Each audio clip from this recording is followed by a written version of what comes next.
সর্বনাশ, বিএনপিকে নিয়ে একই ভয়াবহ তথ্য দিল মেজর ডালিম। বিএনপি এবার ধ্বংস নিশ্চিত, তারেক রহমানের ফাঁসি হবে। বিস্তারিত রয়েছে ভিডিওতে, আপনারা দেখতে থাকুন। মেজর ডালিম বলছি, অদ্য সকাল হতে খন্দকার মুশতাক আহমেদের বলিষ্ঠ নেতৃত্বে সামরিক বাহিনী ক্ষমতা দখল করিয়াছে। শেখ মুজিব ও তার খুনি দুর্নীতিবাজ সরকারকে উৎখাত করা হইয়াছে। এখন হতে সারা দেশে সামরিক আইন জারি করা হলো। পুরোটা লাইফ ক্ষতিগ্রস্ত করছে বিএনপির। আর যেহেতু সামনের নির্বাচন, কেউ কেউ এটা বলার চেষ্টা করছেন যে ইচ্ছাকৃতভাবে এখন আনা হয়েছে কেন নির্বাচনের আগে বিএনপির অবস্থানটা ক্লিয়ার করার জন্য, যে বিএনপি আসলে কি করছে। লাইভে এসে মেজর ডালিম বলেন, মুজিব মারা যায়নি, একটি সেনা অভ্যুত্থানে নিহত হয়েছে। বাকশাল বিদায়ের পরে কোটি কোটি মানুষ রাস্তায় নেমে এসে শুকরিয়া আদায় করেছে। ১৯৭৫-এর ১৫ই আগস্ট ইথারে ভাইসে আসা এই বজ্র নির্ঘোষ শুনছিল দেশবাসী। প্রবল প্রতাপশালী শেখ মুজিবের শাসনের অবসান হয়েছে, সারা দেশে কারফিউ জারি হয়েছে। আসসালামু আলাইকুম সম্মানিত দর্শক, আজকের ভিডিওটি অত্যন্ত গুরুত্বপূর্ণ, আপনারা ভিডিওটি সম্পূর্ণ দেখবেন। সম্মানিত দর্শক, সাংবাদিক ইলিয়াস এবং মেজর ডালিমের একটি ভিডিও সোশ্যাল মিডিয়াতে রাতারাতি ভাইরাল, আপনারা সকলেই জানেন। দর্শক মণ্ডলী, এই ভিডিওকে কেন্দ্র করে বিএনপি কঠিনভাবে ফেসে যাচ্ছেন। বিএনপি ধ্বংস নিশ্চিত, বিএনপি ধ্বংস হয়ে যাবে। তারেক রহমান কোনোদিন বাংলাদেশে আসতে পারবে না, তারেক রহমানের ফাঁসি পর্যন্ত হয়ে যেতে পারে। দর্শক মণ্ডলী, মেজর ডালিম এসব কি তথ্য দিল যে বিএনপি ধ্বংসের পথে? আজকের এই ভিডিওটি দেখার জন্য আপনাদের অনুরোধ করতে চাই, দেখলেই বুঝতে পারবেন। দর্শক মণ্ডলী, বেশি কথা না বলে আমরা মূল ভিডিওতে চলে যাই। আপনারা মনোযোগ সহকারে ভিডিওটি সম্পূর্ণ দেখতে থাকুন।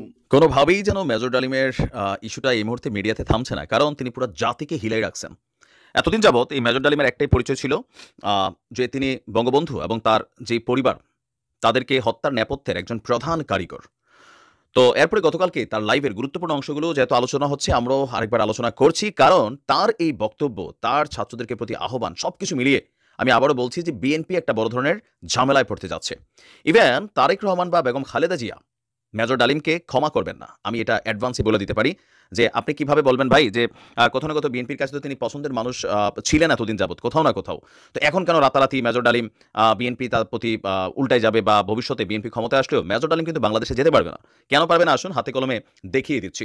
আওয়ামী লীগের সাথে মেজর ডালিমের যেই দুঃসম্পর্ক বা যেই ক্ষোভ গোস্বা আওয়ামী লীগের যারা নেতাকর্মীরা আছেন, তো এটা কখনোই আসলে দূর হবে না। এবার নতুন করে শুরু হয়েছে মেজর ডালিমের গতকালকে লাইভ সাক্ষাৎকারের পর, কারণ খুবই সেন্সিটিভ দুইটা কথা তিনি বইলা বসছেন। গেল ৫০ বছর যাবত আওয়ামী লীগ কিন্তু দাবি করছিল টেকনিক্যালি, বাট এখন এটা প্রমাণিত সত্য হয়ে গেছে যে বঙ্গবন্ধু শেখ মুজিবুর রহমানের হত্যার পেছনে শহীদ প্রেসিডেন্ট জিয়াউর রহমান তিনি জড়িত। আওয়ামী লীগ প্রতিদিন বলতো, বিষয়টাকে সবাই হাস্যরসে নিত, আমিও কখনো পার্সোনালি এটা বিশ্বাস করি নাই। কিন্তু মেজর ডালিম যখন গতকালকে আইসা বললেন যে জিয়া তাদেরই একজন ছিল, ইভেন বাংলাদেশ স্বাধীন হওয়ার পরপরই বঙ্গবন্ধুকে ক্ষমতা থেকে সরানো হবে, শহীদ প্রেসিডেন্ট জিয়াউর রহমানকে ক্ষমতায় আনা হবে, এই যে বক্তব্যটা তিনি দিয়ে বসছেন, যে ২৫ বছরের একটা মেটিকুলাস প্ল্যান নিয়েছিলেন। ইভেন একটা পার্টি ছিল, মেজর ডালিমের চোখে বঙ্গবন্ধু ভারতের দালাল ছিল, তাকে সরাতে হবে, বাংলাদেশকে স্বাধীন সার্বভৌম রাষ্ট্র বানাতে হলে শেখ মুজিবকে সরানোর বিকল্প নেই। তো এটা যে কোনো ওয়েতে হোক তারা সরিয়ে দিয়েছেন। তো এখানে এখন দেখেন জিয়ার উপরে, শহীদ প্রেসিডেন্ট জিয়ার উপরে যে দোষটা তিনি এই মুহূর্তে চাপাই দিচ্ছেন, এখন তার বক্তব্যের বাকি অংশ যদি সত্য হয় তাহলে এটাও সত্য। তার অনেক বক্তব্য কিন্তু ইতিমধ্যেই বিএনপি আপনার কোনো ধরনের মন্তব্য ওইভাবে করছে না। নাম্বার 2, আপনার তিনি আরেকটা দিচ্ছেন যে শহীদ প্রেসিডেন্ট জিয়াউর রহমান তার ক্ষমতাকে কুক্ষিগত করে রাখতে, শব্দটা বুঝছেন তো, এটাও তো একটা ফেসিজম বা ফেসিবাদী, যারা ফেসিস্ট তারাই তো ক্ষমতাকে কুক্ষিগত করে রাখে। তার মানে তিনি শহীদ জিয়াকে অপরপক্ষে ফেসিস্ট বা ফেসিজম হিসাবে কিন্তু দেখাইতে চাইছেন, যেখানে বিএনপি দাবি করছে যে ফেসিবাদের পতন ঘটিয়েছিলেন শহীদ প্রেসিডেন্ট জিয়াউর রহমান। তো মেজর ডালিম সরাসরি বলছেন জিয়া তার ক্ষমতাকে কুক্ষিগত করতে সেনা পরিষদের মানে আর্মিদের মধ্যে ৪,৫০০ লোককে মেরে ফেলেছিলেন। তাহলে তার এই বক্তব্যে সেনাবাহিনী কি বিএনপির প্রতি আর পজিটিভ, বা জিয়া পরিবারের প্রতি এতদিন যে পজিটিভ মেন্টালিটি ছিল সেই মেন্টালিটিতে তারা কি আদৌ আর থাকবে? আরও গুরুত্বপূর্ণ, বেগম খালেদা জিয়া তিনি কিন্তু ছাড়েন নাই। তিনি বলছেন যে তার স্ত্রী নিম্মির ক্যান্সার ছিল, তাকে হাউস অ্যারেস্ট করে রাখা হয় ১৯৯৬ থেকে। ১৯৯৬-তে আওয়ামী লীগ ছিল, তো এমনকি আওয়ামী লীগ যাওয়ার পরেও খালেদা জিয়ার যুগেও নিম্মি আসলে বিপদে ছিল, পাসপোর্ট দেন নাই, ফলে ক্যান্সারেই মারা গিয়েছেন তার প্রিয়তমা স্ত্রী নিম্মি। এরপর আরেকটা জিনিস তিনি বলছেন, যেটাতে শহীদের সংখ্যা ৩ বা ৩০ লক্ষ, কিভাবে ৩ লক্ষ থেকে ৩০ লক্ষ হয়ে গেছে সেটা নিয়ে তিনি একটা ব্যাখ্যা দিচ্ছেন। তার এই ব্যাখ্যাটা যদি সঠিক হয় তাহলে বিএনপি যে এত বছর, বা বিএনপির যারা বিএনপিতে অনেক পরিমাণ মুক্তিযোদ্ধারা আছেন কানেক্টেড, এমনকি অনেক বড় বড় মানুষ এখনো জীবিত আছেন, তো তারাও যে বলেন প্রতিনিয়ত ৩০ লক্ষ মানুষ শহীদ হয়েছে, তাহলে তারা কি মিথ্যা কথা বলে আসছেন? একজন মেজর ডালিমি সত্যি কথা বলছেন? আর মেজর ডালিম যদি সব সত্যি বলে থাকেন তাহলে তো এগুলোর অধিকাংশ তাই আওয়ামী লীগের তো ভাই বাদই দেন, আওয়ামী লীগ তো শেষ, এখন বিএনপির উপরে এসে পড়তে হবে। ইভেন আমরা জানি ২ লক্ষ মা বোন পাকিস্তানের সেনাদের কর্তৃক ধর্ষণের শিকার হয়েছিল, এটা একটা আইডিয়াগত শব্দ, হয়তো এদিক সেদিক হতে পারে, কিন্তু তিনি বলছেন যে তিনি মাত্র ২ জনকে চিনেন। তাহলে বিএনপিও এত বছর যাবত যে বক্তব্যগুলো দিয়ে আসছে অন্তত স্বাধীনতার ইস্যুতে, তো সেখানে তাদের এই বক্তব্যগুলো তখন একটা কাউন্টার পজিশনে পড়ে যায়। তো মেজর ডালিমের এই লাইভটা আমি একটু আগে বলছি যে মেজর ডালিমের এই লাইভটা বেসিক্যালি ফায়দাজনক হচ্ছে জামাত ইসলামের জন্য। তিনি তার পুরো ঘটনার মধ্যে জামাত নিয়ে একটা শব্দ বলেন না। ইভেন তার যেই ভালোবাসার জায়গাটা সেটা কিন্তু পাকিস্তানের পক্ষে খুব শক্ত একটা অবস্থান ছিল তার পুরো ভিডিওর মধ্যে। তো সেখান থেকে আগামী দিনে বিএনপি রাষ্ট্র ক্ষমতায় যাওয়ার পথে সেনাবাহিনীর একটা সফট কর্নার বিএনপির প্রতি ছিল। এখন যখন এই শব্দগুলো তিনি এসে বললেন 4,000 4,500 থেকে 4,000 সম্ভবত শব্দটা বলছিলেন, যাই হোক, তো মানে মাইরা ফেলছেন জিয়াউর রহমান তার ক্ষমতায় থাকার জন্য কাকে? সেনাবাহিনীর সদস্যদের। তো সেনাবাহিনীরই তো এত বড় ক্ষতি, তাইলে আওয়ামী লীগও করে নাই, তিনি কিন্তু বলেন নাই। আপনি দেখেন, তারপরে শহীদ প্রেসিডেন্ট জিয়াউর রহমান তিনি বাংলা জানতেন না, তিনি বাংলায় লিখতেও পারতেন না, তারপর কোরআন শপথ করে তিনি সেই শপথ থেকে সরে গেছেন। আপনি বলছেন যে শব্দগুলোর যদি আমরা অর্থ বা ওজন ফিল করতে চাই, মেজর ডালিমের প্রত্যেকটা কালকের লাইফটা সবচেয়ে বেশি ক্ষতিগ্রস্ত করছে বিএনপিকে। ইভেন জিয়াউর রহমানের যেই ছবিটা সব জায়গায় থাকে, যে কোদাল গেঞ্জি, বলছিলেন যে এগুলা এক ধরনের মানে প্রদর্শন করা হচ্ছিল। আপনার আমার তো এগুলা কথা না, লাইভটা এখনো আছে এই ইয়ার পেজে, ওনার ইউটিউব চ্যানেলে সাংবাদিক ইলিয়াসের। এই সকল তথ্যগুলো বিএনপির জন্য এই মুহূর্তে ভোটের মাঠে কি পরিমাণ যে ক্ষতি করছে, এটা শুধুমাত্র বিএনপি এখনো অনুধাবন করতে পারে। অনেক দিকে ক্ষতি হয়ে গেছে বিএনপির জন্য। তো কেউ কেউ বলছিলেন যে ওই যে ইনফোটিউবের সাংবাদিক শাহেদ বলছিলেন যে সাংবাদিক ইলিয়াস তিনি নাকি জামাতকে ক্ষমতায় আনতে চান। তো এটা কি আসলে ওই রকমই কোনো কিছু মেজর ডালিমের এই ইস্যুটাতে? বরঞ্চ গতকালকে মেজর ডালিম যেই কথাগুলো বলছেন, বঙ্গবন্ধু ভারতের দালাল, এই ছাড়া পুরা লাইভের মধ্যে আওয়ামী লীগের জন্য নেগেটিভ হয় আপনি কোনো কিছু এখানে খুঁজে পাবেন না। এখানে শেখ পরিবার কতটা আন্তরিক ছিল, নিম্মির সাথে তার পরিবার কতটা ভালো ব্যবহার করছিল, বঙ্গবন্ধু তিনি কিভাবে তার স্ত্রীকে নিজের মেয়ের মতন জড়াই ধরছিলেন, গাজীরে পায়ে ধরাইতে চাইছিলেন, এই জিনিসগুলো আপনি দেখেন। তার পুরো লাইভের মধ্যে ব্যক্তি ইস্যুতে বা অন্য ইস্যুতে আপনি বঙ্গবন্ধুর কোনো নেগেটিভিটি পাইছেন? বাস্তবতা ছিল না। পলিটিশিয়ান হিসেবে যাই হোক, মানুষ হিসেবে বঙ্গবন্ধুর তিনি এখানে পজিটিভলি কিন্তু ভাইব করছেন। তারপর শেখ রেহানা বা তাদের পরিবার, বঙ্গবন্ধুর স্ত্রী, সবার সম্পর্কে। ইভেন শেখ কামাল নিয়ে যে কথিত কথাটা ছিল এত বছর আমরা পিনাকিদারে শুনছি, সাংবাদিক ইলিয়াসও বলছিলেন।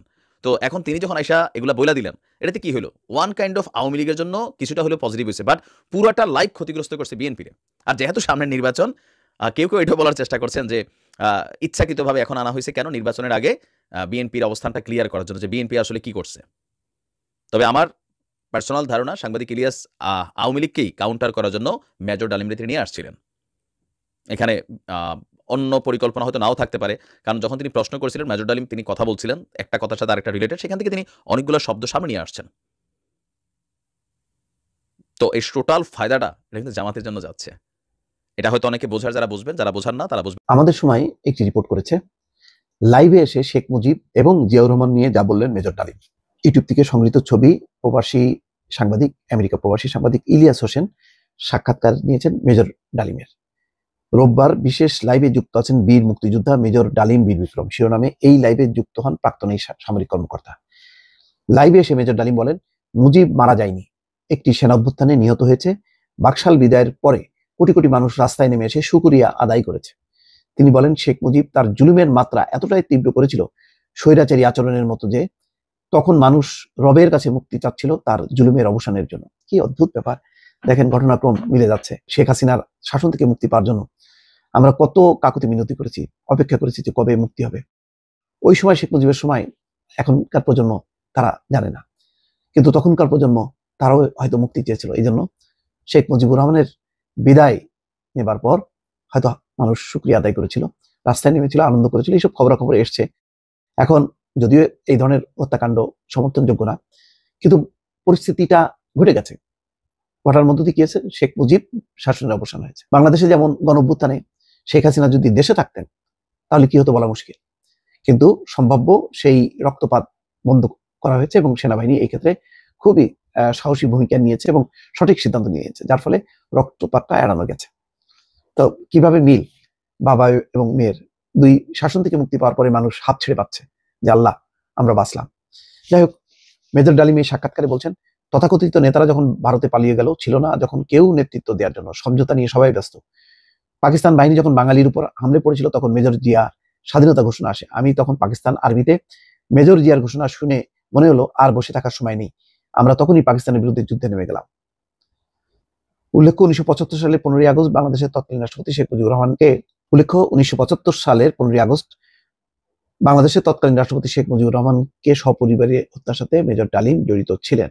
সেই ডালিমের একটি ঐতিহাসিক সাক্ষাৎকার বলা যায়, এর মধ্যে আর কেউ সাক্ষাৎকার নেননি, বাড়িতে সাহস পারেননি। আমেরিকা প্রবাসী সাংবাদিক ইলিয়াস হোসেন এই সাক্ষাৎকারটি নিয়েছেন। নিশ্চয়ই এই সাক্ষাৎকারটা নিয়ে গণমাধ্যমে আলোড়ন হবে, প্রচুর মানুষ দেখবে এবং বোঝার চেষ্টা করবে 75-এর সেই দিনগুলো। মেজর ডালিম বলছি, অদ্য সকাল হতে খন্দকার মুশতাক আহমদের বলিষ্ঠ নেতৃত্বে সামরিক বাহিনী ক্ষমতা দখল করিয়াছে। শেখ মুজিব ও তার খুনি দুর্নীতিবাজ সরকারকে উৎখাত করা হইয়াছে। এখন হতে সারা দেশে সামরিক আইন জারি করা হলো। আপনারা সবাই আমাদের সাথে সহযোগিতা করুন। আপনারা নিশ্চিন্ত থাকুন, কোনো অসুবিধা আপনাদের হইবে না। বাংলাদেশ জিন্দাবাদ। 1975-এর 15ই আগস্ট ইথারে ভাইসে আসা এই বজ্র নির্ঘোষ শুনছিল দেশবাসী। প্রবল প্রতাপশালী শেখ মুজিবের শাসনের অবসান হয়েছে, সারা দেশে কারফিউ জারি হয়েছে। কিন্তু কি অবাক ব্যাপার, কারফিউ ভেঙে দলে দলে উৎফুল্ল জনতা নেমে আসছে রাস্তায়। চারিদিকে মুক্তির আনন্দ, এক বর্বর স্বৈরাচারের পতন হয়েছে। তারপর সন্ধ্যাবেলা খন্দকার মোস্তাকের পাশে কোমরে রিভলভার গুজে যেই অফিসার শপথ নেওয়াতে যাচ্ছেন, তিনিই ছিলেন মেজর ডালিম। মেজর ডালিম রাতারাতি হয়ে উঠছিলেন নায়ক, সাহসের প্রতিমূর্তি। তারপরে 75-এর সব বীরকে পাঠানো হলো নির্বাসনে। সে আর এক আলাপ, আর একদিন করবো। এরপর তিনি শুধু নামই ছিলেন ইতিহাসে। ওনার সাথে আমার প্রথম যোগাযোগ হয় 2019-এ প্যারিসে আসার পরে। ওনার সাথে চ্যাটিং হতো। ওনার একটা ফেবু আইডি ছিল ফ্যালকন আইজ নামে। নানা বিষয় আলাপ হইতো, ব্যাপক পড়াশোনায় ভদ্রলোকের। আমার সাথে ফোনে বা ভিডিওতে কখনো কথা হয়নি, তবে আমার ঘনিষ্ঠ সার্কেলের অনেকের সাথেই নিয়মিত কথা হইতো। আমি কথা বলতে চাইছিলাম, উত্তরে বলছিলেন বলবো সময় হইলেই। আমার স্বাধীনতা উত্তর বাংলাদেশ বইটা প্রকাশিত হইলে পড়তে চাইছিলেন, আমি পাঠাইছিলাম। সুইডেনে ওনার এক শিষ্যের কাছে। উনি বই পাইয়া বই হাতে ছবি পাঠাইছিলেন, এটা নিশ্চিত করতে যে ওনার কাছে পৌঁছাইছে। আমি আমার সার্কেলে ওনারে বড় ভাই বলে ডাকতাম। জিজ্ঞেস করতাম, বড় ভাই কেমন আছেন, কি বলেন। কোনো রাজনৈতিক পরিস্থিতিতে জানতে চাইতাম বড় ভাইয়ের রিডিং কি। একটা সময় খেয়াল করলাম উনি ভুলে যাইতেছেন জিনিসপত্র, ডাক্তারি ভাষায় যাকে বলে কগনিটিভ ডিজিজ। তখন থেকে ওনাকে বলতে শুরু করলাম বুড়া। তো জিজ্ঞাইতাম বুড়াটার খবর কি। যাই হোক, উনি নাকি বলছেন যে ওনার বয়স 75 বছর, আসলে ওনার বয়স 78 বছর। ওনার জন্ম 1946 সালে উইকিপিডিয়ার তথ্য অনুসারে। 64 সালে বিমান বাহিনীতে যোগ দেন, ঠিক 18 বছর বয়সে। বুড়া বয়সে 3 বছর কমায় বলছে আর কি, আমার অনুমান ভুলে বলছে। এপিসোডের স্ক্রিপ্ট লিখতে লিখতে ওনার ছবিটা খুঁজতেছিলাম, যে ছবিটা দেখাইলাম, আমার বই হাতে ছবিটা পাইতেছিলাম না। তো সুইডেনের বাইরে ফোন দিলাম, তো উনিও খুঁজতেছেন। এর মধ্যে বুড়া ফোন দিছে ওই সুইডেনের বাইরে। তো উনি যখন জানলেন যে আমি লাইনে আছি, উনি স্পিকারে দিলেন, আমি শুনতেছি। উনি বলতেছেন, আমাদের দুইজনকে স্পিকারে দিলেন। উনি জিজ্ঞেস করলেন, পিনাকি কি দেখছে আমার লাইভ? আমি বললাম হ্যাঁ দেখছি বড় ভাই। তো সুইডেনের বড় ভাই ওনারা বলতেছেন, আপনি পিনাকির বই হাতে একটা ছবি তুলছিলেন না, আছে ওইটা? আমি শুনতেছি। তো বুড়া বলতেছে, পিনাকি বই লিখছে নাকি? কই, আমি তো দেখি নাই। তো রিসেন্ট মেমোরি নাই হয়ে যাইতেছে, আর্লি সাইন অফ আলঝেইমার্স। যাই হোক, বুড়া আমাদের মাঝে আরো অনেকদিন বাইচা থাকেন। ওনার লাইভ এপিসোড করছে ইলিয়াস। এইটাই সম্ভবত বাংলাদেশের মানুষের সর্বোচ্চ দেখা লাইভ। ইউটিউবে একসঙ্গে সর্বাধিক সংখ্যক দর্শকের লাইভ স্ট্রিমের রেকর্ডটা 8 মিলিয়ন। তবে এইটা বাংলা ইউটিউবের সর্বোচ্চ, এটা নিঃসন্দেহ। এবং আমার মনে হয় এই রেকর্ড আর কেউ কখনো ভাঙতে পারবে না। এইবার আসেন এপিসোডের প্রসঙ্গে। বাম, আওয়ামী লীগ আর প্রগতিশীল বিএনপি পুচ্ছে আগুন লাগিয়েছে একই সাথে। যাই হোক, আমি সবগুলা আগুন নিয়ে আজকে কথা বলবো না, কয়েকটা আগুন নিয়ে কথা বলি। প্রথম অভিযোগ কি, মেজর ডালিম নাকি খুনি। আসলে কি মেজর ডালিম খুনি? আসলে না, খুঁজে দেখি। বিপ্লবী এবং সৈনিকদের খুনি বলা যায় না, কারণ তাদের কর্মকাণ্ড এবং উদ্দেশ্য সাধারণ অপরাধীর সাথে তুলনা করা যায় না। আদালত যখন প্রাণ নেয় সেটাকে খুন বলা যায়? একজন সৈনিক যখন দেশের শত্রুকে হত্যা করে সেটা কি অপরাধমূলক কাজ? একজন নারী যখন তার ধর্ষককে হত্যা করে ফেলে ধর্ষণের সময়, সেটা কি অপরাধ? না, সেটা না। কেন না? এর কয়েকটা কারণ আছে, বুঝে দেখি। 1 নম্বর কারণ, নৈতিক পার্থক্য, মোরাল জাস্টিফিকেশন। বিপ্লবীরা সাধারণত বিদ্যমান শাসন ব্যবস্থার অন্যায় বা নিপীড়নের বিরুদ্ধে সংগ্রাম করে। তাদের কর্মকাণ্ড একটা বৃহত্তর সামাজিক এবং রাজনৈতিক পরিবর্তনের উদ্দেশ্যে পরিচালিত হয়, বৃহত্তর স্বার্থে। নৈতিক দৃষ্টিকোণ থেকে এটা ন্যায় যুদ্ধ, জাস্ট ওয়ার, এই ধারণার সাথে সম্পর্কিত। সৈনিকেরাও একটা প্রতিষ্ঠিত রাষ্ট্র বা আদর্শ রক্ষার জন্য কর্তব্য পালন করেন। 2 নম্বর, উদ্দেশ্যের মাহাত্ম্য, এটাকে ইংরেজিতে বলে এন্ডস ভার্সেস মিনস। বিপ্লবী বা সৈনিকদের কর্মকাণ্ডের উদ্দেশ্য ব্যক্তিগত স্বার্থ না, বরং এটা বৃহত্তর সমাজ জাতির জন্য। দার্শনিক ইমানুয়েল কান্ট বা জন স্টুয়ার্ট মিলের মতবাদে উদ্দেশ্যের গুরুত্ব এবং প্রভাব নিয়ে আলোচনা আছে। মিলের উপযোগবাদ বলে একটা তত্ত্ব আছে। এটা অনুযায়ী যদি একটা কর্ম বৃহত্তর জনগণের কল্যাণে হয়, তবে সেটা নৈতিকভাবে গ্রহণযোগ্য। 3 নাম্বার, সমাজের দৃষ্টিভঙ্গি বা পারসেপশন বাই সোসাইটি। সমাজ সাধারণত সৈনিকদের রক্ষক এবং বিপ্লবীদের ন্যায়ের প্রতীক হিসাবে দেখে। সময়ের সঙ্গে অনেক বিপ্লবীকে নায়ক হিসেবে স্বীকৃতি দেওয়া হয়। এটার আইনি ব্যাখ্যাও আছে। 1 নম্বর হইতেছে যে লেজিটিমেসি অফ অ্যাকশন, মানে রাষ্ট্রীয় বৈধতা। সৈনিকদের কর্মকাণ্ড রাষ্ট্রীয় আদেশের আওতায় ঘটে। আন্তর্জাতিক আইন অনুযায়ী যুদ্ধ বা প্রতিরক্ষায় হত্যা বৈধ, যদি তা যুদ্ধের আইন মেনে চলে। 2 নম্বর হচ্ছে রাজনৈতিক লড়াই বনাম অপরাধ, পলিটিক্যাল স্ট্রাগল ভার্সেস ক্রাইম। বিপ্লবীরা সবসময় বিদ্যমান আইন ভঙ্গ করে। বিপ্লব বা অভ্যুত্থান বিদ্যমান আইনের উপরে।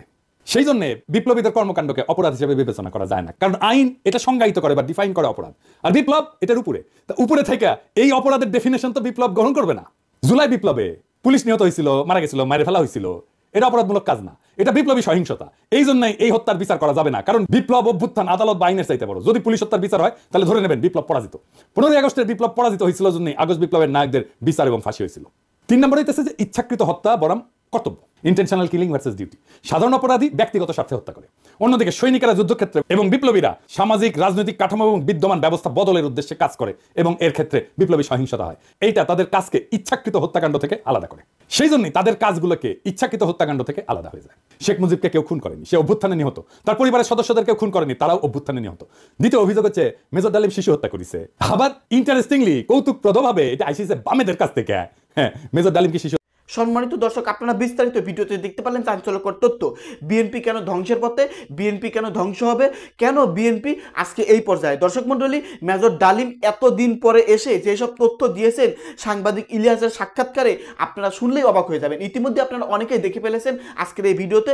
ওই ভিডিওটি সম্পর্কে পরিদর্শন করেছেন এবং প্রতিবেদনমূলক ভিডিও তৈরি করেছেন সাংবাদিক ইলিয়াস হোসেনকে নিয়ে প্রবাসী নাইম ভাই। আপনারা বিস্তারিত শুনতে পারলেন। তাছাড়া পিনাকি ভট্টাচার্য কি বললো, আপনারা বিস্তারিত আলোচনা শুনতে পারলেন।